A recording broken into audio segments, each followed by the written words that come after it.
Hello friends, स्वागत है आपका वाईपी एजुकेशन ट्रिक चैनल पर। तो दोस्तों, इस वीडियो में हम बात करेंगे ये यूपी डीएलएड फर्स्ट सेमेस्टर का आपका सामाजिक अध्ययन का पेपर है। ठीक है, तो सामाजिक अध्ययन के हम पवन सीरीज के जितने भी ऑब्जेक्ट क्वेश्चन हैं सारे के सारे इस वीडियो में पढ़ लेंगे। तो आपको बताना चाहेंगे कि आप हमारे चैनल पे नए हैं या अभी तक आपने हमारे चैनल को सब्सक्राइब नहीं करा है तो आप नीचे रेड कलर के सब्सक्राइब बटन पे क्लिक कर लें और बराबर में बेल आइकन की घंटी है उसको भी प्रेस कर लें। इससे क्या होगा कि जब भी हम वीडियो को अपलोड करेंगे तो उसका नोटिफिकेशन सबसे पहले आपके पास पहुँच जाएगा। देखिए, हम कम से कम समय में आपके पवन सीरीज के इसके सामाजिक अध्ययन के जितने भी ऑप्शन हैं एक ही वीडियो में कंप्लीट करेंगे। इसका पार्ट 2 पार्ट 3 कुछ भी नहीं होगा, सिर्फ और सिर्फ एक ही होगी, ये मेन वीडियो होगी। तो इस वीडियो को आप शुरू से लेके लास्ट तक देखना, हम सारे के सारे क्वेश्चन आपको करा देंगे। चलिए चलते हैं और अपने शुरू करते हैं। देखो, पहला क्वेश्चन है हमारा, इतिहास हमारे संपूर्ण भूतकाल का वैज्ञानिक अध्ययन है तथा लेखा जोखा है, यह कथन किसका है। अब यहाँ पे देखो 4 विकल्प हैं। अपने लोग चारों विकल्पों को नहीं पढ़ेंगे, अपने डायरेक्ट आंसर देखेंगे। आंसर देखने से ये होगा कि आंसर आपका मस्तिष्क में रट भी जाएगा, छप भी जाएगा और यहाँ पे समय की भी बचत जो है वो हो जाएगी, कम समय में अधिक क्वेश्चन हो जाएंगे। तो ये प्रोफेसर घाटे का है। किसका? प्रोफेसर घाटे का। ये परिभाषा आप याद भी कर लेना क्योंकि ये आपको पेपर में लिखनी पड़ेगी। तो ये परिभाषा अच्छी परिभाषा है। अगला क्वेश्चन है, इतिहास का जन्मदाता किसे कहा जाता है। तो इतिहास का जो जन्मदाता है वो किसे कहा जाता है, ये तो सबका रटा हुआ क्वेश्चन है। ये कहा जाता है हेरोडोटस को, यानी थर्ड ऑप्शन इसका सही है। अगला क्वेश्चन देखिए, क्वेश्चन नंबर 3। क्वेश्चन नंबर 3 कह रहा है, विद्वानों ने जिन अनैतिहासिक ग्रंथों से भारतीय इतिहास का अन्वेषण किया है तो वे हैं, तो वे कौन से हैं ये आपको बताना है। तो देखिए, वैदिक साहित्य ग्रंथ, बौद्ध साहित्य ग्रंथ और जैन साहित्य ग्रंथ, तो ये तीनों हैं, इसलिए हो जाएगा ऑप्शन उपरोक्त सभी वाला सही। चलिए अगला क्वेश्चन देखते हैं। क्वेश्चन नंबर 4 क्या कह रहा है। तो क्वेश्चन नंबर 4 कह रहा है, पृथ्वी पर जीवन की शुरुआत कब से मानी जाती है। तो पृथ्वी पर जीवन की जो शुरुआत है वो कब से मानी जाती है, तो वो मानी जाती है 3.5 अरब वर्ष पूर्व, यानी इसका जो थर्ड वाला ऑप्शन है ये सही है। अगला क्वेश्चन है क्वेश्चन नंबर 5। क्वेश्चन नंबर 5 कह रहा है, मानव सभ्यता के क्रमिक विकास का सही क्रम है। तो मानव सभ्यता के क्रमिक विकास का जो सही क्रम है वो है पाषाण युग, फिर ताम्र एवं कांस्य युग, इसके बाद लोह युग, यानी बी वाला ऑप्शन इसका बिल्कुल सही है। आप सारे के सारे क्वेश्चन देखते हुए चलना, जब अंत तक पहुंचोगे तो सारे क्वेश्चन आपको रट चुके होंगे, इस बात की गारंटी है। आप सिर्फ और सिर्फ वीडियो में बने रहना लास्ट तक। मानव विकास के क्रम को कितने भागों में बांटा गया है। तो मानव विकास के क्रम को कितने भागों में बांटा है, 3 भागों में बांटा है। अगला क्वेश्चन है, चीनी यात्री किसके शासनकाल में भारत आया। ये स्टार लगाओ। तो चीनी यात्री है वो किसके शासनकाल में भारत आया था, इसका आंसर हो जाएगा डी वाला ऑप्शन हो जाएगा, हर्षवर्धन। चलते हैं आगे की ओर, देखते हैं अगला क्वेश्चन हमारा क्या है। देखिए क्वेश्चन नंबर 8। क्वेश्चन नंबर 8 कह रहा है आपसे कि पाषाण काल को किस नाम से जाना जाता है। अगर हम पाषाण काल की बात करें तो देखिए, पुरा पाषाण काल जिसे कहते हैं पूर्व पाषाण काल, या फिर मध्य पाषाण काल या उत्तर पाषाण काल जिसे कहते हैं नव पाषाण काल। तो यहाँ पाषाण काल को किस नाम से जाना जाता है, तो हो जाएगा उपरोक्त सभी। अगला क्वेश्चन देखिए क्या है, क्वेश्चन नंबर 9। क्वेश्चन नंबर 9 कह रहा है, पुरा पाषाणकालीन मानव के जीवन के साधन थे। तो जो पुरा पाषाण काल है, पुरा पाषाण काल में मानव के जीवन के साधन क्या थे। देखो, जंगली पशुओं का शिकार बिल्कुल सही है, मछली पकड़ना बिल्कुल सही है, कंदमूल व फल बिल्कुल सही है। तो 9वें क्वेश्चन की अगर हम बात करें तो इसमें हम द ऑप्शन के साथ चले जाएंगे, उपरोक्त सभी वाला ऑप्शन हमारा सही हो जाएगा। Question number 10। देखो, नव पाषाण काल के औजार कैसे होते थे। ये क्वेश्चन अच्छा क्वेश्चन है कि नव पाषाण काल के जो औजार हैं वो कैसे होते थे। तो ये इसमें हम जाएंगे द ऑप्शन के साथ, यानी डी ऑप्शन के साथ जाएंगे, तीखे एवं चमकदार। जो नव पाषाण काल है इसके जो औजार थे वो तीखे एवं चमकदार थे। अगला क्वेश्चन है क्वेश्चन नंबर 11। देखिए, मानव से सबसे पहले किस धातु की खोज की। मानव ने ठीक है, से की जगह क्या हो जाएगा, ने। मानव ने सबसे पहले किसकी खोज की, तो ये आपको बताना है क्वेश्चन नंबर 11। अगर हम मानव की बात करें तो मानव ने सबसे पहले जो खोज की है वो की है तांबा की। किसकी की है, तांबा की। ये आपको ध्यान रखना है। अगला क्वेश्चन है क्वेश्चन नंबर 12। क्वेश्चन नंबर 12 कह रहा है किस काल में वैज्ञानिक विकास शुरू हुआ है। तो किस काल में वैज्ञानिक विकास शुरू हुआ है ये आपको बताना है। तो जो वैज्ञानिक विकास है ये जो शुरू हुआ है लौह युग में, यानी द वाला ऑप्शन इसका बिल्कुल सही है। अगला क्वेश्चन है क्वेश्चन नंबर 13। कांस्य युग में किन सभ्यताओं का विकास हुआ है। तो कांस्य युग में सिंधु सभ्यता, हड़प्पा सभ्यता और सुमेरिया की सभ्यता, इसलिए उपरोक्त सभी सही हो जाएगा। क्वेश्चन नंबर 13 का हमारा द आंसर सही है। क्वेश्चन नंबर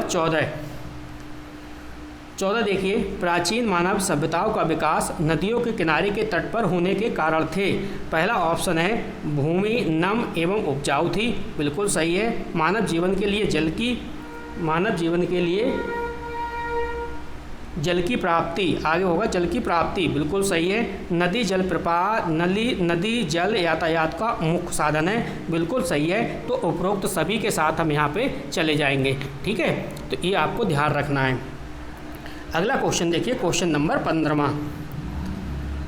प्रमुख नदी घाटी सभ्यता थी। तो प्रमुख जो नदी घाटी सभ्यता है उसमें क्या आएगा, देखिए प्रमुख जो नदी घाटी सभ्यता है वो मिस्र की सभ्यता भी है, असीरिया की सभ्यता भी है और चीन की सभ्यता भी है।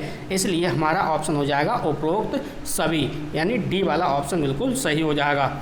अगला क्वेश्चन है इसमें कि सिंधु सभ्यता कालीन मोहनजोदड़ो में विशाल स्नानागार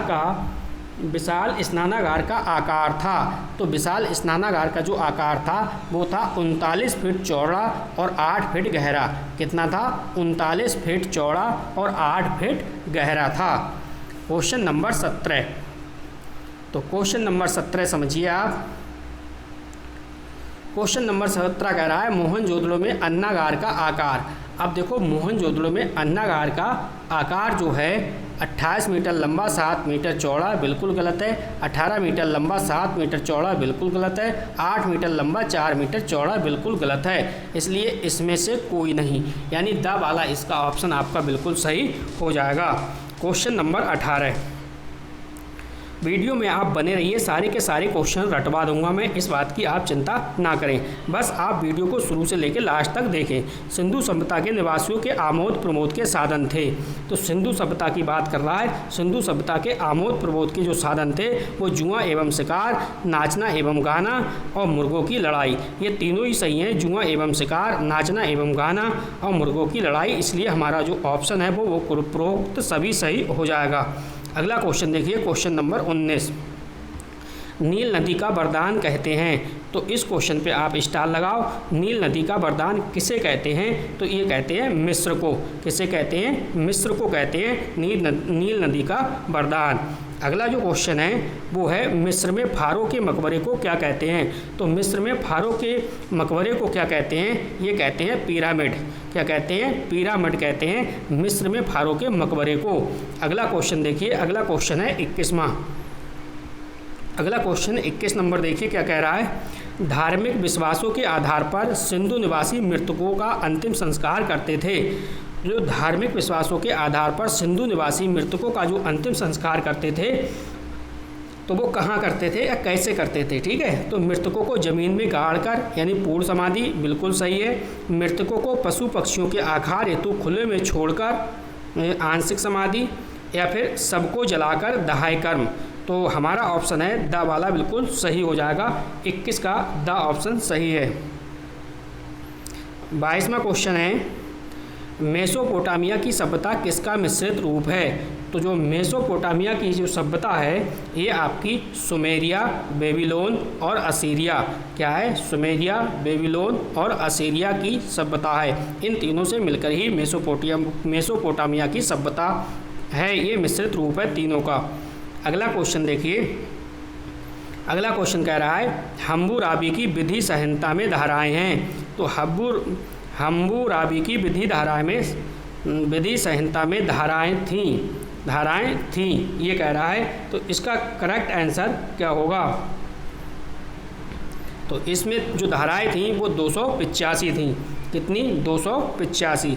अगला क्वेश्चन देखिए, वैदिक साहित्य का संबंध किससे है? तो जो वैदिक साहित्य है, वैदिक साहित्य का संबंध है लोहे काल से। किससे है? लोहे काल से। अगला क्वेश्चन है हमारा क्वेश्चन नंबर देखिए 25वां। क्वेश्चन नंबर 25वां कह रहा है निम्न में से कौन सा वेद सबसे प्राचीन है? तो सबसे प्राचीन वेद है वो है ऋग्वेद। कौन सा है? ऋग्वेद। Question number 26। तो 26वां क्वेश्चन कह रहा है निम्नलिखित में से कौन सा पुरुषार्थ है? तो कौन सा पुरुषार्थ है? मोक्ष हो जाएगा। चौथा ऑप्शन हमारा सही हो जाएगा। Question number 27। क्वेश्चन नंबर 27 क्या कह रहा है ये आप समझो। देखो क्वेश्चन नंबर जो 27 कह रहा है आपका निम्नलिखित में से कौन सा आश्रम नहीं है? यहाँ पे देखो आश्रम की बात कर रहा है कि निम्नलिखित में से कौन सा आश्रम नहीं है। तो गृहस्थ आश्रम है, संन्यास आश्रम है, ब्रह्मचर्य आश्रम है, लेकिन काम आश्रम नहीं है। इसलिए हमारा चौथा ऑप्शन सही हो जाएगा। पुराणों की संख्या कितनी है? 18 है। ये सबको याद होगा। ये क्वेश्चन अच्छा क्वेश्चन है। ठीक है, अगला क्वेश्चन देखिए आप। Question number 29। क्वेश्चन नंबर 29 कह रहा है रामायण की रचना किसने की? तो जो रामायण की रचना है वो वाल्मीकि ने की है। अगला क्वेश्चन है महाभारत की रचना किसने की? तो महाभारत की किसने की है? वेद व्यास ने की है। दोनों क्वेश्चन आप स्टार लगाओ, दोनों क्वेश्चन ही अच्छे हैं। रामायण की रचना किसने की है? वाल्मीकि ने की है। और महाभारत की रचना की है वो वेद व्यास ने की है। अगला क्वेश्चन है क्वेश्चन नंबर 31। क्वेश्चन नंबर 31 कह रहा है महात्मा बुद्ध के समय जनपदों की संख्या थी। तो महात्मा बुद्ध के समय जो जनपद थे वो कितने थे? 16 जनपद थे। कितने जनपद थे? 16। अगला क्वेश्चन है कौशल महाजनपद की राजधानी क्या थी? यहाँ पे देखो कौशल जनपद की राजधानी पूछी गई है तो हो जाएगी श्रावस्ती। क्या हो जाएगी? श्रावस्ती। अगला क्वेश्चन है क्वेश्चन नंबर 33।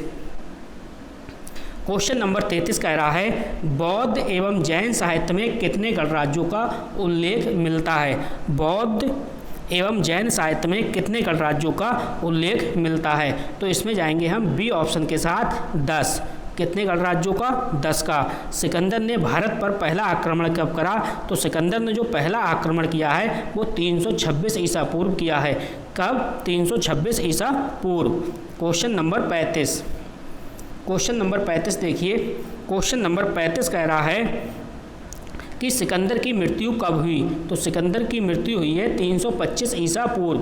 कब? 325 ईसा पूर्व सिकंदर की मृत्यु हुई है। अगला क्वेश्चन है क्वेश्चन नंबर 36। जैन धर्म के प्रमुख प्रतिष्ठापक महावीर स्वामी का जन्म हुआ था।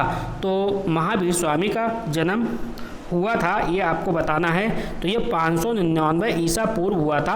पहला वाला आपका ऑप्शन सही है। महास्वामी का जन्म कहाँ हुआ था? तो महास्वामी का जो जन्म हुआ है वो कुंडग्राम में हुआ है। इस क्वेश्चन पे आप स्टार लगाओ। क्वेश्चन अच्छा है कि महावीर स्वामी का जन्म कहाँ हुआ है। तो कुंडग्राम इसका सही आंसर हो जाएगा। अगला क्वेश्चन है क्वेश्चन नंबर 38। तो क्वेश्चन नंबर 38 आपसे ये पूछ रहा है कि महात्मा बुद्ध कौन थे? तो महात्मा बुद्ध कौन थे? देखो धर्म प्रचारक भी थे, धर्म सुधारक भी थे, बौद्ध धर्म प्रवर्तक भी थे। इसलिए डी ऑप्शन हमारा सही हो जाएगा इनमें से सभी। अगला क्वेश्चन है बौद्ध धर्म के प्रवर्तक कौन थे? बौद्ध धर्म के प्रवर्तक कौन थे? तो ये क्वेश्चन कह रहा है कि बौद्ध धर्म है उसके प्रवर्तक कौन थे? तो बौद्ध धर्म के प्रवर्तक थे गौतम बुद्ध। कौन थे बौद्ध धर्म के प्रवर्तक? गौतम बुद्ध थे।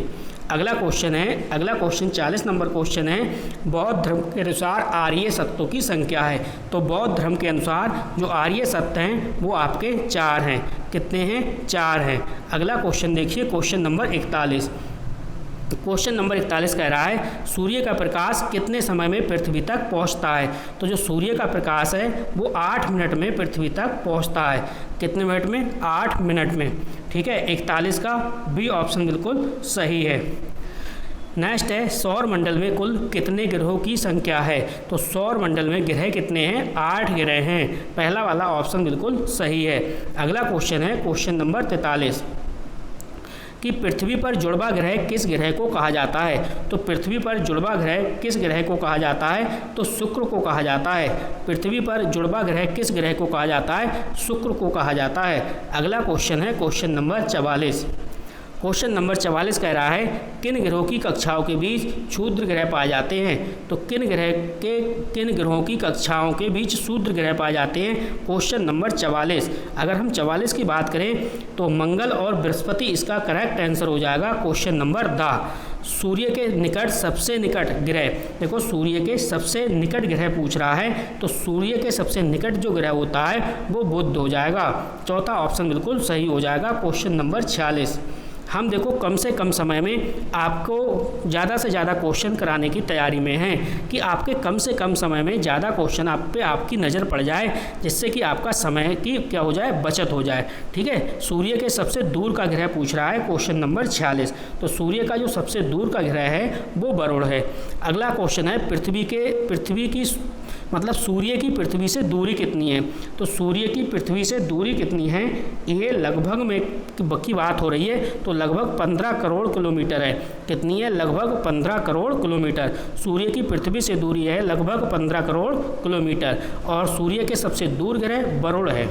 अगला देखिए, वीडियो को आपने लाइक नहीं करा है तो वीडियो को लाइक कर दीजिए और वीडियो की लिंक को अपने सभी दोस्तों में शेयर भी कर दीजिए। अगला क्वेश्चन है मानचित्र के प्रमुख घटक हैं। Question number 48। तो मानचित्र के जो घटक हैं वो 3 हो जाएंगे। तीसरा ऑप्शन हमारा बिल्कुल सही है। Question number 49। मानचित्र में दिशा का प्रदर्शक चिन्ह है। देखो कह रहा है मानचित्र में दिशा का प्रदर्शक चिन्ह है, तो कौन सा है ये आपको बताना है। तो इसमें हो जाएगा ये बा वाला ऑप्शन बिल्कुल सही है। अगला क्वेश्चन है निश्चित मापनी के अनुसार धरातल के किसी भाग के लक्षणों के समतल सतह पर निरूपण ही मानचित्र है, ये परिभाषित कथन किसका है। तो ये कथन आपको बताना है, ये है F.J. मार्क हाउस का। किसका हो जाएगा, F.J. मार्क हाउस का। अगला क्वेश्चन देखिए, अगला क्वेश्चन है 51। कर्क रेखा का अक्षांश है। तो कर्क रेखा का जो अक्षांश है वो कितना है। तो कर्क रेखा का जो अक्षांश है वो है 23.5 डिग्री उत्तरी। 23.5 सही 1/2 उत्तरी, यानी 23.5 डिग्री उत्तरी। क्वेश्चन नंबर है आपका 52। 82.5 डिग्री पूर्वी देशांतर भारतीय मानक समय रेखा गुजरती है। तो कहाँ से गुजरती है ये आपको बताना है। तो ये गुजरती है इलाहाबाद के नैनी से। अगला क्वेश्चन है क्वेश्चन नंबर 53। क्वेश्चन नंबर 53 है भारतीय मानक समय ग्रीनविच से आगे है। तो भारतीय मानक समय है वो ग्रीनविच से कितना आगे है ये आपको बताना है। तो 5.5 घंटे, कितना है, 5.5 घंटे आगे है। भारतीय मानक समय ग्रीनविच से 5.5 घंटे आगे है। अगला क्वेश्चन है पृथ्वी के ताप कटिबंधों की संख्या है। तो पृथ्वी के ताप कटिबंधों की जो संख्या है वो कितनी है। तो वो 3 है। कितना हो जाएगा, 3। अगला क्वेश्चन है पृथ्वी पर शक्ति का स्रोत क्या है। तो पृथ्वी पर जो शक्ति का स्रोत की हम बात कर रहे हैं तो बिल्कुल हो जाएगा सूर्य। चौथा ऑप्शन इसका बिल्कुल सही हो जाएगा। Question number 56। देखिए क्वेश्चन नंबर 56 आपसे क्या कह रहा है, सर्वाधिक सूर्यताप प्राप्त होता है। सर्वाधिक सूर्यताप कब प्राप्त होगा, जब भूमध्य रेखा के आसपास, मतलब सर्वाधिक सूर्यताप कब होगा, सूर्यताप प्राप्त होगा भूमध्य रेखा के आसपास। शीत कटिबंध है। तो शीत कटिबंध क्या है, ये शीत कटिबंध है ध्रुवों के निकट। चौथा वाला ऑप्शन सही हो जाएगा। शीत कटिबंध क्या है, ध्रुवों के निकट। अगला क्वेश्चन है पृथ्वी पर गतियां हैं। तो पृथ्वी पर जो गतियां हैं वो 2 गतियां हैं। पृथ्वी पर गतियां हैं कितनी, 2। अगला क्वेश्चन देखिए क्वेश्चन नंबर 59। देखिए मेरा काम है कम से कम समय में आपको अधिक से अधिक क्वेश्चन पर नज़र डलवाना। क्वेश्चन तो आपने सारे याद कर लिए होंगे, लेकिन यहाँ पे सिर्फ और सिर्फ आपको प्रैक्टिस करनी है, अभ्यास करना है। पृथ्वी द्वारा सूर्य के चारों ओर गति को क्या कहते हैं। तो पृथ्वी के द्वारा सूर्य के चारों ओर गति को क्या कहते हैं, हम कहते हैं परिक्रमण। अगला क्वेश्चन है 21 जून को सूर्य की किरणें सीधी पड़ती हैं। तो 21 जून को सूर्य की किरणें सीधी पड़ती हैं, एक इस पर पड़ती हैं, मकर रेखा पर पड़ती हैं। देखिए मैंने आपको इसका आंसर बताया था, 21 जून को सूर्य की किरणें सीधी पड़ती हैं मकर रेखा पर। ये आंसर शीट में मकर रेखा है, लेकिन यहाँ पर जो करेक्ट आंसर हो जाएगा वो हो जाएगा कर्क रेखा पर। ठीक है, पहला ऑप्शन इसका सही है। अगला क्वेश्चन है क्वेश्चन नंबर 61। क्रिसमस का पर्व ग्रीष्म ऋतु में मनाया जाता है, तो ये हो जाएगा आपका ऑस्ट्रेलिया, चौथा वाला ऑप्शन। वर्तमान में पृथ्वी पर कुल द्वीप हैं, तो वर्तमान में पृथ्वी पर कुल द्वीप कितने हैं? 7 द्वीप हैं। ठीक है, अगला क्वेश्चन है क्वेश्चन नंबर 63। विश्व का सबसे बड़ा महाद्वीप, तो विश्व का जो सबसे बड़ा महाद्वीप है वो एशिया है। अगर हम सबसे छोटे महाद्वीप की बात करें तो छोटा हो जाएगा ऑस्ट्रेलिया। अगला क्वेश्चन है क्वेश्चन नंबर 64। एशिया में संसार की सबसे ऊंची चोटी माउंट एवरेस्ट की ऊंचाई बताओ। तो सबसे छोटी आप माउंट एवरेस्ट की चोटी की ऊंचाई बताओगे या माउंट एवरेस्ट की ऊंचाई बताओगे तो 8850 आपको ध्यान रखना है। अलग अलग बुक में इसकी अलग अलग दिखाई गई है, लेकिन 1850 आप क्लियर याद रखना। सहारा मरुस्थल, इस क्वेश्चन पे आप स्टार लगाओ। सहारा मरुस्थल कहाँ पे है? तो ये अफ्रीका। कहाँ पे? अफ्रीका। 65 का बी ऑप्शन बिल्कुल सही है। अगला क्वेश्चन है विश्व की सबसे लंबी नदी, तो विश्व की सबसे लंबी नदी आपको बतानी है, तो विश्व की सबसे लंबी नदी हो जाएगी नील नदी हो जाएगी। अगला क्वेश्चन है क्वेश्चन नंबर 67। क्वेश्चन नंबर 67 कह रहा है अपनी सुंदर प्राकृतिक छटा के लिए प्रसिद्ध विक्टोरिया जलप्रपात स्थित है। तो प्रसिद्ध विक्टोरिया जलप्रपात जो स्थित है कहाँ पे स्थित है ये आपको बताना है। क्वेश्चन नंबर 67, तो ये हो जाएगा अफ्रीका। अपनी सुंदर प्राकृतिक छटा के लिए प्रसिद्ध विक्टोरिया जलप्रपात स्थित है अफ्रीका में। विश्व का सबसे ऊंचा एंजिल जलप्रपात स्थित है, तो विश्व का सबसे ऊंचा एंजिल जलप्रपात स्थित है कहाँ पर? क्वेश्चन नंबर 68, तो इसमें हम जाएंगे दक्षिण अमेरिका। क्या हो जाएगा इसका आंसर? दक्षिण अमेरिका हो जाएगा। देखिए वीडियो को लाइक नहीं करा तो प्लीज़ वीडियो को लाइक कर दीजिए और वीडियो की लिंक को अपने सभी दोस्तों में शेयर भी कर दीजिए। पाक जल संधि किन दो देशों को अलग करती है? पाक जल संधि किन दो देशों को अलग करती है? क्वेश्चन नंबर 69, तो ये करती है भारत और श्रीलंका को। अगला क्वेश्चन है बिहार का शोक किसे कहा जाता है? तो बिहार का जो शोक है वो कहा जाता है कोसी नदी को। किसे? कोसी नदी को। अब आपको कमेंट करके बताना है कि कोसी नदी को यूपी में क्या कहते हैं? उत्तर प्रदेश में कोसी नदी को किस नाम से जाना जाता है? अगला क्वेश्चन है भारत में हिमालय की सबसे सर्वोच्च चोटी कौन है या कौन सी है? भारत में हिमालय की सबसे सर्वोच्च चोटी की बात कर रहा है या हिमालय की सर्वोच्च चोटी की बात कर रहा है, तो इसका जो राइट आंसर हो जाएगा वो कंचनजंगा हो जाएगा ऑप्शन के हिसाब से। सा ऑप्शन इसका सही है। क्वेश्चन नंबर 72, अगला क्वेश्चन है भारतीय मौसम विभाग द्वारा भारत की जलवायु को कितने भागों में बांटा गया है? तो भारतीय मौसम के अनुसार अगर हम बात करें तो जो भारतीय जलवायु है उसे 4 भागों में बांटा है। क्वेश्चन नंबर 4 इसका बिल्कुल सही आंसर है। अगला क्वेश्चन देखिए क्वेश्चन नंबर 73। मौसम शब्द किस भाषा का शब्द है? तो जो मौसम शब्द है ये आपका अरबी भाषा का शब्द है। ए ऑप्शन बिल्कुल सही है। 74 नंबर है पश्चिमी विक्षोभ चक्रवात का उत्पत्ति स्थल है। तो पश्चिमी विक्षोभ चक्रवात का जो उत्पत्ति स्थल है ये भूमध्य सागर हो जाएगा। इसका आंसर भूमध्य सागर है, बी ऑप्शन है। ठीक है, पश्चिमी विक्षोभ चक्रवात की बात कर रहा है तो भूमध्य सागर इसका करेक्ट आंसर हो जाएगा। क्वेश्चन नंबर 75, क्वेश्चन नंबर 75 कह रहा है काल वैसाखी नामक ग्रीष्मकालीन तूफान किस राज्य में आता है? काल वैसाखी नामक ग्रीष्मकालीन तूफान किस राज्य में आता है? तो क्वेश्चन नंबर 75 की बात करें तो ये आता है पश्चिम बंगाल। अगला क्वेश्चन है भारतीय अंतरिक्ष अनुसंधान संगठन इसरो का मुख्यालय कहाँ है? तो इस क्वेश्चन पे आप स्टार लगाओ। इसरो का जो मुख्यालय है वो आपका हो जाएगा कर्नाटक, बी ऑप्शन हो जाएगा कर्नाटक। क्वेश्चन नंबर 77, अगला क्वेश्चन है भारत में कितने प्रतिशत वन क्षेत्र होना आवश्यक है? तो भारत में कितने प्रतिशत वन क्षेत्र होना आवश्यक है? 33.3%। अगला क्वेश्चन है ग्राम पंचायत का गठन कम से कम कितनी आबादी वाले गांव में किया जाता है या किया जाना चाहिए? Question number 78। ठीक है, तो इसमें हो जाएगा 1000। कितना? 1000। ग्राम पंचायत का गठन कम से कम कितनी आबादी वाले गांव में किया जाना चाहिए? तो 1000 जनसंख्या होनी चाहिए। क्वेश्चन नंबर 79, ग्राम पंचायत समिति के सदस्य के लिए आयु सीमा कितनी होनी चाहिए?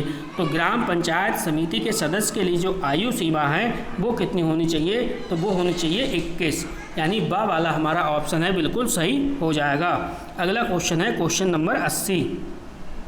क्षेत्र पंचायत का अध्यक्ष को क्या कहते हैं? अगर हम क्षेत्र पंचायत के अध्यक्ष की बात करें तो इसे हम कहते हैं ब्लॉक प्रमुख। क्या कहेंगे? ब्लॉक प्रमुख। अगला क्वेश्चन है ग्राम पंचायत का कार्यकाल होता है। तो जो ग्राम पंचायत का कार्यकाल होता है ये पूरे 5 वर्ष के लिए चुना जाता है, 5 वर्ष का होता है। अगला क्वेश्चन है क्वेश्चन नंबर 82। यदि किसी ग्राम सभा की कुल जनसंख्या 3000 है तो ग्राम पंचायत सदस्य संख्या होगी। तो इसका करेक्ट आंसर आपको बताना है, क्या हो जाएगा? क्वेश्चन नंबर 82, इसमें हो जाएगा 13। नेक्स्ट क्वेश्चन है नगर पालिका परिषद का कार्यकाल होता है। तो नगर पालिका परिषद की अगर हम बात करें तो इसका जो कार्यकाल होगा इसका भी 5 वर्ष का कार्यकाल होगा। इसका मतलब सी ऑप्शन यहाँ पे भी सही हो जाएगा। क्वेश्चन नंबर की बात करें, ये आ गया आपका 84वां। नगर निगम में सदस्यों की संख्या होती है। तो नगर निगम में सदस्यों की जो संख्या होती है कितनी होती है? 60 से 110 होती है। कितनी? 60 से 110। नेक्स्ट क्वेश्चन की ओर चलते हैं। अगला क्वेश्चन देखिए क्या है, क्वेश्चन नंबर 85। कह रहा है जिला प्रशासन के भूमि व्यवस्था व लगान वसूली संबंधी अधिकारी हैं। तो इसका क्या हो जाएगा? तहसीलदार, नायब तहसीलदार, कानून गो बिल्कुल सही है, तहसीलदार भी सही है और पटवारी एवं लेखपाल भी सही है, उपरोक्त सभी हो जाएगा। क्योंकि जिला प्रशासन की भूमि व्यवस्था व लगान संबंधी जो वसूली करते हैं वो तहसीलदार भी करता है, नायब तहसीलदार और कानून गो, पटवारी और लेखपाल, उपरोक्त सभी। इसका ऑप्शन जो है वो सही हो जाएगा, चौथा वाला। अगला क्वेश्चन देखिए, कह रहा है सड़क यातायात के प्रमुख नियम हैं। तो सड़क यातायात के क्या नियम हैं? सड़क पर सदैव बाईं ओर चलें, बिल्कुल सही ऑप्शन है। महानगरों के चौराहे पर ट्रैफिक सिग्नल देकर चौराहा पार करें, बिल्कुल ये भी सही है। रात में वाहन चलाते समय संकेत का प्रयोग अवश्य करें, ये भी सही है। इसका मतलब उपरोक्त सभी वाला ऑप्शन हमारा सही है। Question number 87। अर्थशास्त्र का जनक किसे कहते हैं? तो इस क्वेश्चन पे आप स्टार लगाओ। अर्थशास्त्र का जो जनक है वो एडम स्मिथ है। कौन है? Adam Smith. अगला क्वेश्चन देखिए, question number 88। Economics of welfare के लेखक हैं। तो इकोनॉमिक्स ऑफ वेलफेयर के जो लेखक हैं वो कौन है? तो इसका जो करेक्ट आंसर की हम बात करें तो ये हो जाएगा जेके मेहता। क्या हो जाएगा? जेके मेहता। यानी इकोनॉमिक्स ऑफ वेलफेयर के जो लेखक हैं वो जेके मेहता हैं। अगला क्वेश्चन है अर्थशास्त्र धन का विज्ञान है। ये कथन किसका है? इस पे स्टार लगाओ और यही परिभाषा आप अर्थशास्त्र की याद कर लेना, क्योंकि पेपर में अर्थशास्त्र की परिभाषा भी लिखने को आ सकती है। तो ये सबसे सरल परिभाषा है कि अर्थशास्त्र है वो धन का विज्ञान है। तो ये किसने कहा है? Question number 89। तो इसमें हो जाएगा एडम स्मिथ। एडम स्मिथ ने कहा है कि जो अर्थशास्त्र है वो धन का विज्ञान है। क्वेश्चन नंबर 90 पे पहुँच गए अपने लोग। चलिए देखिए कितने आराम से क्वेश्चन अपने लोगों ने पढ़े हैं कि अपने 90 पे आराम से पहुंच गए। कितने मिनट में? अभी बहुत कम समय हुआ है। अमर्त्य सेन को नोबेल पुरस्कार कब मिला? तो ये 1998 में दिया गया है। तो इस परिभाषा को भी आप याद कर लो। सामाजिक विज्ञान की सामाजिक अध्ययन में से कम 2-3 परिभाषा आपको लिखनी होती हैं पेपर में, लॉन्ग क्वेश्चन में, ठीक है। या इतिहास की परिभाषा अलग से भी आपसे 1 नंबर में पूछ लेगा। इतिहास घटनाओं या विचारों की उन्नति का सुसंबद्ध विवरण है। तो ये कथन किसका है? तो ये कथन किसका है? ये है रैप्सन का। किसका है? रैप्सन का। अगला क्वेश्चन है पहिए का आविष्कार हुआ था। तो पहिए का जो आविष्कार हुआ है वो किस युग में हुआ है, ये आपको बताना है। तो पहिए का जो आविष्कार है वो नवपाषाण काल में हुआ है। अगला क्वेश्चन है महापाषाण से तात्पर्य है। तो महापाषाण से क्या तात्पर्य है? महापाषाण से तात्पर्य समाधियों से है। चौथा ऑप्शन इसका बिल्कुल सही है। नेक्स्ट क्वेश्चन है क्वेश्चन नंबर 94। 94 कह रहा है शाम का अर्थ है। तो शाम का क्या अर्थ है? तो शाम का अर्थ हो जाएगा गान। क्या हो जाएगा? शाम का जो अर्थ है वो गान है। चौथा ऑप्शन इसका सही है। अगला क्वेश्चन है वेदांग कितने होते हैं। तो वेदांगों की संख्या की बात कर रहा है, वेदांग कितने होते हैं। तो वेदांग की जो संख्या है वो है 6। वेदांग कितने होते हैं, 6 होते हैं। बी ऑप्शन सही है। अगला क्वेश्चन है सिंधु घाटी के निवासियों का मुख्य भोजन क्या था। तो सिंधु घाटी के निवासियों का जो मुख्य भोजन था वो गेहूं भी था, चावल भी था और जौ भी था, इसलिए उपरोक्त सभी वाला ऑप्शन बिल्कुल यहाँ पे सही हो जाएगा। देखिए अपने लोगों ने 96 क्वेश्चन पढ़ लिए, ठीक है। तो आप वीडियो में लास्ट तक बने रहना, सारे के सारे क्वेश्चन हम आपको करा देंगे, कोई भी समस्या आपको नहीं आएगी, ठीक है। अगला जो क्वेश्चन है आपका, अगला क्वेश्चन कह रहा है कि विश्व का सबसे गहरा महासागर कौन सा है। तो विश्व का सबसे जो गहरा महासागर है वो है प्रशांत महासागर। विश्व का सबसे गहरा महासागर प्रशांत महासागर। अगला क्वेश्चन कह रहा है नासा की स्थापना हुई। तो जो नासा की स्थापना हुई है वो हुई है 1956 में, 1956। अगला क्वेश्चन है नगर पंचायत का कार्यकाल होता है। तो नगर पंचायत का जो कार्यकाल होता है ये होता है 5 वर्ष का। कितने का, 5 वर्ष का, ठीक है। अगला क्वेश्चन देखिए, क्वेश्चन नंबर 100। अगला क्वेश्चन है नगर निगम का सर्वोच्च निर्वाचित पदाधिकारी क्या कहलाता है। तो नगर निगम का सर्वोच्च निर्वाचित पदाधिकारी क्या कहलाएगा, ये कहलाएगा मेयर, क्योंकि यहाँ नगर निगम की बात कर रहा है तो नगर निगम में मेयर होता है। अगला क्वेश्चन है हड़प्पा सभ्यता का धौला नोरा पुरा स्थल भारत के किस राज्य में है। तो ये किस राज्य में है। देखो हड़प्पा सभ्यता का धौला नोरा पुरा स्थल किस राज्य में है। तो ये गुजरात हो जाएगा। क्या हो जाएगा, गुजरात। अगला क्वेश्चन देखिए, दोनों क्वेश्चन अच्छे आपके क्वेश्चन हैं। सबसे प्राचीन वेद कौन सा है। तो सबसे प्राचीन वेद क्या है, ऋग्वेद है। अगला क्वेश्चन है इंडिका पुस्तक के लेखक। तो जो इंडिका पुस्तक के लेखक है वो आपके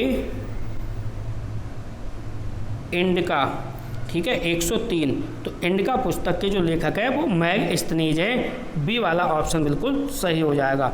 अगला क्वेश्चन देखिए, फिर से वही रिपीट हो गया आपका। अगला क्वेश्चन कह रहा है मानव ने पहिए का आविष्कार किया था। तो नवपाषाण काल में किया था। अगला क्वेश्चन है 105 नंबर क्वेश्चन क्या कह रहा है कि सिकंदर ने भारत पर आक्रमण किया। तो सिकंदर ने भारत पर कब आक्रमण किया है, 326 ईसा पूर्व।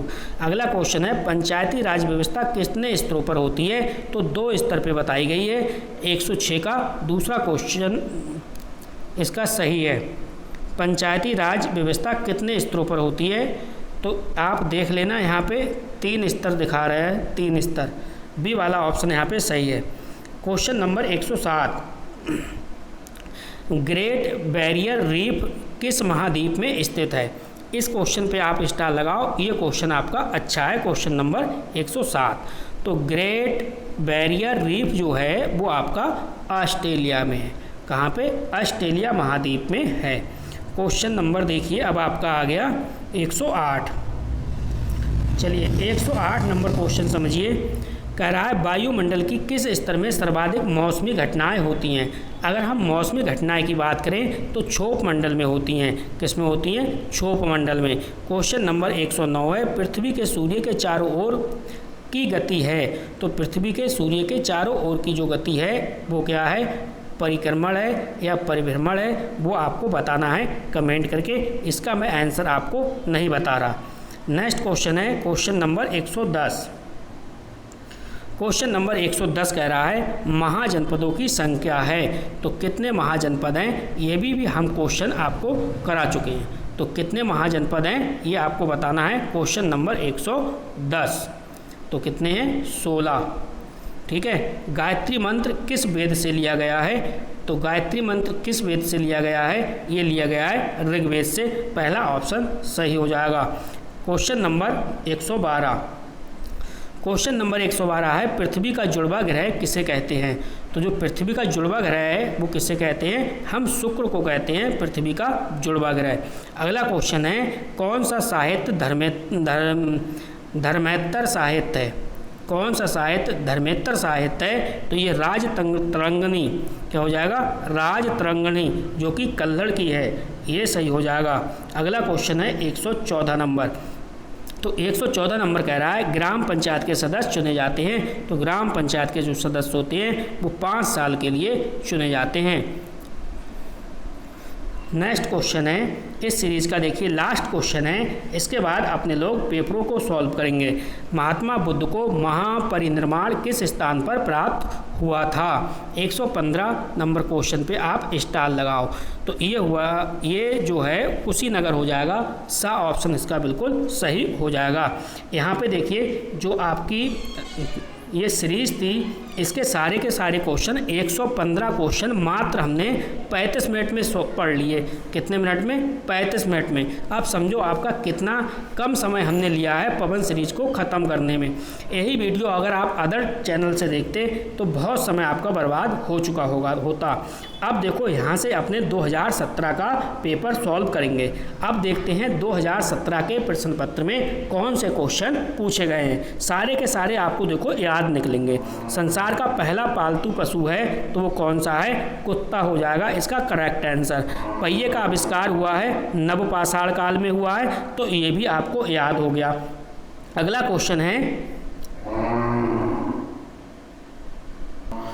क्वेश्चन है आपका कि मेसोपोटामिया की सभ्यता का जन्म हुआ है, तो ये हुआ है दजला फरात नदी की घाटी में। ठीक है, अगला क्वेश्चन देखिए, क्वेश्चन नंबर चौथा कह रहा है पिरामिड किस देश में है? तो ये भी क्वेश्चन आपका पड़ा हुआ है, ये मिस्र में है। अगला क्वेश्चन है जैन धर्म के संस्थापक कौन है? तो जैन धर्म के जो संस्थापक हैं ये ऋषभदेव हैं। इस क्वेश्चन पे स्टार लगाओ। भारत का सबसे अधिक जनसंख्या वाला जो राज्य है वो कौन सा है? तो सबसे ज़्यादा जनसंख्या कहाँ पे है ये आपको बतानी है, तो वो है अपने उत्तर प्रदेश में। कहाँ पे? उत्तर प्रदेश। क्वेश्चन नंबर 7, भारतीय लोकतंत्र के समक्ष चुनौती है। तो भारतीय लोकतंत्र के समक्ष जो चुनौती है वो है सांप्रदायिकता की, यानी सा वाला ऑप्शन बिल्कुल सही है। पृथ्वी के निकट कौन सा ग्रह स्थित है? तो पृथ्वी के निकट कौन सा ग्रह स्थित है? ये हो जाएगा शुक्र। नेक्स्ट क्वेश्चन है क्वेश्चन नंबर 9, हड़प्पा के निवासी किस युग में थे? देखो हड़प्पा के जो निवासी थे वो किस युग में थे? कांस्य युग में थे। वेद का शाब्दिक अर्थ है, तो वेद का शाब्दिक अर्थ क्या है? वेद का शाब्दिक अर्थ है ज्ञान। अगला क्वेश्चन है क्वेश्चन नंबर 11, भारत का सबसे लंबी तटरेखा वाला राज्य। तो भारत की जो सबसे लंबी जो तटरेखा है वो गुजरात हो जाएगा, गुजरात राज्य है। कैनियन दर्रा का निर्माण होता है, तो कैनियन दर्रा का जो निर्माण होता है वो नदी द्वारा होता है। क्या हो जाएगा? नदी द्वारा। क्वेश्चन नंबर 13 कह रहा है वायुमंडल के किस स्तर में सर्वाधिक मौसमी घटनाएं पाई जाती हैं? तो ये क्वेश्चन हमने अभी बिल्कुल पढ़ा है। तो क्या हो जाएगा इसमें? क्षोभ मंडल। जो मौसमी घटनाएं पाई जाती हैं वो क्षोभ मंडल में पाई जाती हैं। भारत में किस प्रकार की दलीय व्यवस्था होती है? तो किस प्रकार की दलीय व्यवस्था होती है भारत में? इसमें होती है एकात्मक और 2 दलीय, इसका मतलब बहुदलीय हो जाएगा। सी ऑप्शन हमारा बिल्कुल सही हो जाएगा। अगला क्वेश्चन देखिए, 15वां जो क्वेश्चन पूछा है ये कह रहा है पंचायती राज व्यवस्था में पंचायत समिति किस स्तर पर गठित होती है? तो किस स्तर पर ये गठित होगी? ये होगी ग्राम स्तर पर गठित। तो इस प्रकार से हमने ये पेपर सॉल्व कर लिया, 17 का पेपर सॉल्व कर लिया और 18 का पेपर भी हमारे सामने है। 18 के पेपर को हम अब सॉल्व करने जा रहे हैं। चलिए देखिए, समझिए आप। क्वेश्चन कह रहा है इतिहास घटनाओं या विचारों की उन्नति का सुसंबद्ध विवरण है, ये कथन किसका है? तो अभी हमने इसको पढ़ा था, ये हो जाएगा रैप्सन। क्या हो जाएगा? रैप्सन। अगला क्वेश्चन देखिए, क्वेश्चन नंबर 2। क्वेश्चन नंबर 2 ये क्वेश्चन भी हमारा पढ़ा हुआ है। क्वेश्चन नंबर 2 कह रहा है पुरापाषाण काल की महत्वपूर्ण उपलब्धि है। तो पुरापाषाण काल की महत्वपूर्ण जो उपलब्धि है वो क्या है? वो है आग की खोज। क्या है? आग की खोज। पहिए का जो आविष्कार हुआ है, पहिए का आविष्कार हुआ है नवपाषाण काल में। अगला क्वेश्चन है क्वेश्चन नंबर 4, महापाषाण से तात्पर्य है। तो महापाषाण से क्या तात्पर्य है? समाधियों से है। शाम का अर्थ क्या होता है? तो शाम का अर्थ होता है गान। ये क्वेश्चन भी हमारा पड़ा हुआ है, गान। नेक्स्ट है वेदांग कितने होते हैं, तो वेदांग भी हमने क्वेश्चन पढ़ा था। वेदांग कितने होते हैं, वेदांग हमने पढ़े थे 6। वैदिक ग्राम का मुखिया क्या कहलाता है, तो वैदिक ग्राम का जो मुखिया है वो कहलाता है ग्रामणी। क्या कहलाता है ग्रामणी। सा ऑप्शन बिल्कुल सही है। क्वेश्चन नंबर 8, सिंधु घाटी के निवासियों का मुख्य भोजन क्या था, तो सिंधु घाटी के जो निवासी थे उनका मुख्य भोजन गेहूं भी था, चावल भी था, जौ भी था, उपरोक्त सभी था। नेक्स्ट है क्वेश्चन नंबर 9, ऋग्वेद में अयस शब्द का प्रयोग हुआ है, तो ऋग्वेद में अयस शब्द का जो प्रयोग हुआ है वो हुआ है ताबे के अर्थ में। किसके अर्थ में, ताबे के अर्थ में। क्वेश्चन नंबर 10, अधिधम्म पिटक किस बौद्ध संगति में संकलित किया गया है, तो अधिधम्म पिटक आपको बताना है। क्वेश्चन बहुत ही अच्छा है, तो ये हो जाएगा द्वितीय बौद्ध संगति में। किसमें, द्वितीय बौद्ध संगति में। सौर मंडल का मुखिया है, तो सौर मंडल का मुखिया कौन है ये आपको बताना है। तो ये सूर्य जो है वो सौर मंडल का मुखिया है। क्वेश्चन नंबर 12, विश्व का सबसे गहरा महासागर आ गया। विश्व का सबसे गहरा महासागर आपसे पूछ रहा है, तो ये भी आपका पड़ा हुआ है। प्रशांत महासागर जो है वो विश्व का सबसे गहरा महासागर है। अगला क्वेश्चन है नासा की स्थापना, तो जो नासा की स्थापना है ये 1958 में है। 1958 में नासा की स्थापना की गई है। क्वेश्चन नंबर 14, 14-15 देखिए सामने हैं आपके। नगर पंचायत का जो कार्यकाल है वो होता है 5 वर्ष का, यानी सा ऑप्शन हमारा बिल्कुल सही है। अगला क्वेश्चन है नगर निगम का सर्वोच्च निर्वाचित पदाधिकारी जो है वो क्या कहलाता है, तो ये भी हमने क्वेश्चन पढ़ा। ये हो जाएगा हमारा मेयर जो है वो करेक्ट है। ठीक है, तो ये भी पेपर हमने सॉल्व कर लिया। अब आपका 2019 का पेपर बचा है, इस पेपर को भी हम आराम से सॉल्व करेंगे। देखो, खुदाई द्वारा ऐतिहासिक तत्वों का पता लगाने वाले व्यक्ति को क्या कहते हैं, तो क्या कहते हैं, इसमें हम जाएंगे स ऑप्शन के साथ पुरातत्वविद। क्या हो जाएगा, पुरातत्वविद इसका करेक्ट आंसर है। वेदों की संख्या है, तो देखो वेदों की संख्या पूछ ली है, तो वेद कितने प्रकार के होते हैं, वेदों की संख्या कितनी होती है, सॉरी वेदों की संख्या पूछी गई है, तो 4। कौन कौन से कमेंट करके आप बताओगे। ठीक है, मैं आपका समय बर्बाद यहाँ पे नहीं करूँगा। मेसोपोटामिया की सभ्यता का जन्म हुआ है, तो मेसोपोटामिया की जो सभ्यता है उसका जन्म हुआ है, ये भी क्वेश्चन अपने लोगों ने पढ़ा है, दजला फरात नदी घाटी के किनारे। ठीक है, नेक्स्ट है, इस क्वेश्चन पे भी आप स्टार लगाओ। कह रहा है हड़प्पा सभ्यता से संबंधित स्थल कालीबंगा स्थित है, तो जो कालीबंगा स्थित है ये आपका है राजस्थान में। कहाँ पे है, राजस्थान में है। इसका ब ऑप्शन बिल्कुल सही है। मुद्रण कला के आविष्कारक थे, तो मुद्रण कला के आविष्कारक कौन थे ये आपको बताना है, तो ये थे चीनी। क्या हो जाएगा, चीनी। मुद्रण कला के आविष्कारक थे चीनी। जैन धर्म के संस्थापक, तो ये क्वेश्चन भी आपका अपना पढ़ा हुआ क्वेश्चन है। जैन धर्म के जो संस्थापक हैं वो ऋषभदेव हैं। कौन है, ऋषभदेव। क्वेश्चन नंबर 7, द्वितीय बौद्ध संगति का आयोजन हुआ था, तो द्वितीय बौद्ध संगति है उसका आयोजन किसके काल में हुआ था, ये हुआ है कालाशोक के शासन काल में। द्वितीय की बात कर रहा है, द्वितीय बौद्ध संगति कालाशोक के शासन काल में हुआ है। अगला क्वेश्चन देखिए, कह रहा है क्वेश्चन नंबर 8, सिकंदर ने भारत पर आक्रमण किया, तो सिकंदर ने भारत पर जो आक्रमण किया है वो कब किया, तो ये किया है 326 ईसा पूर्व। कब, 326 ईसा पूर्व। अगला क्वेश्चन है सूर्य के सबसे निकट ग्रह कौन सा है, तो सूर्य के जो सबसे निकट ग्रह है वो है बुध। क्या हो जाएगा, बुध। तीसरा ऑप्शन हमारा बिल्कुल सही हो जाएगा।